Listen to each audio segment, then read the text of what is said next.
എന്റെ മോന് blood cancer ആണ്. നമ്മൾ 6-7 മാസം കൊണ്ട് ഹോസ്പിറ്റലിൽ കയറി ഇറങ്ങിയാണ്. നിങ്ങളെല്ലാവരും നമ്മളെ സഹായിക്കണം.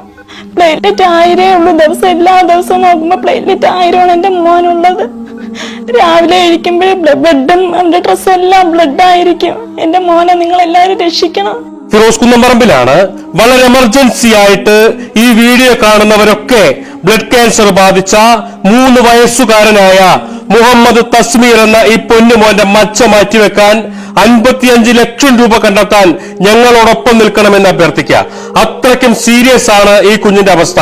വായയിൽ നിന്നും മോണയിൽ നിന്നൊക്കെ രക്തമൊഴുകി വരുന്ന ദാരുണമായ അവസ്ഥയിലാണ് ഈ കുഞ്ഞുള്ളത്. മലത്തിലൂടെയും മൂത്രത്തിലൂടെയൊക്കെ രക്തം പുറന്തള്ളുന്ന ഒരവസ്ഥയിലാണ്. ക്യാൻസർ എന്ന് പറയുന്ന മാരകമായ അസുഖം ഈ കുഞ്ഞു ശരീരത്തെ കാർന്നു തിന്നുമ്പോ ഇനി ഏതാനും ദിവസങ്ങൾ മാത്രമാണ് ഈ കുഞ്ഞിന്റെ ജീവൻ രക്ഷിക്കാൻ നമുക്ക് മുന്നിൽ